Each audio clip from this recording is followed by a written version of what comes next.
പിന്നെ ഒരു latest travel update പറയാനാണ്. ഇപ്പോൾ എല്ലാവരും വെക്കേഷനൊക്കെ കഴിഞ്ഞ് നാട്ടിൽ നിന്ന് തിരിച്ചു വരുന്ന സമയമാണ്. ആ ഒരു ടൈമിൽ ഇതേപോലെ എയർപോർട്ടിൽ നിന്ന് നിങ്ങളെ പാക്കിംഗ് ഒക്കെ മാറ്റി കെട്ടുക കാര്യങ്ങൾ ചെയ്യാന്ന് പറഞ്ഞാൽ നല്ല ബുദ്ധിമുട്ടുള്ള കാര്യമാവും. അപ്പോൾ കുറച്ച് മാറ്റങ്ങൾ വന്നിട്ടുണ്ട്. കുറച്ചെന്നല്ല, അത്യാവശ്യം നന്നായിട്ട് മാറിയിട്ടുണ്ട്. അപ്പോൾ ഒന്ന് നോട്ട് ചെയ്തോ.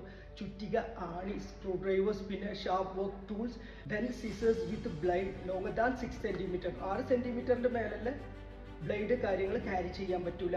ഇവൻ ഇനിയിപ്പോൾ നിങ്ങളെ മേക്കപ്പ് ബോക്സിൽ ലൈറ്റ് ആണെന്നുണ്ടെങ്കിലും നോട്ട് അലൗ.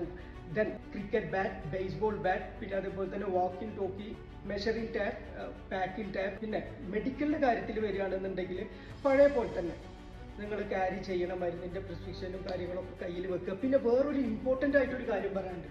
അതായത് നിങ്ങൾ ബോഡിയിൽ എവിടെയെങ്കിലും വല്ല ആക്സിഡൻറ്റോ അല്ലെങ്കിൽ സ്പോർട്സ് സെഞ്ചുറിയിൽ എങ്ങനെയും വല്ല സ്റ്റീൽ കാര്യങ്ങൾ ചെയ്തിട്ടുണ്ടെങ്കിൽ നിങ്ങൾ എന്തായാലും ഡോക്ടറുടെ റിപ്പോർട്ട് ക്യാരി ചെയ്യേണ്ടതാണ്. പിന്നെ എല്ലാവരും നമ്മളോട് ചോദിക്കുന്നത് പവർ ബാങ്കിൻ്റെ കാര്യത്തിൽ. പവർ ബാങ്കിൻ്റെ കാര്യത്തിൽ വരികയാണെന്നുണ്ടെങ്കിൽ 100 വാട്ട്സിൽ ഔട്ട്പുട്ടില്ലേ പവർ ബാങ്ക് എല്ലാ എയർലൈൻസും അലോ ചെയ്യും. ഇൻ കേസ് ഇനിയിപ്പോൾ 160 വരെ അവർ അലോ ചെയ്യും. പിന്നെ ഒരു കാര്യം ഡിപ്പെൻഡ് ഓൺ എയർലൈൻസ് ആണ്. അപ്പോൾ ഇതേപോലുള്ള ട്രാവൽ അപ്ഡേറ്റ്സിനായിട്ട് ആ കമ്പനി പെട്ടെന്ന് കോൺടാക്ട് ചെയ്തോ.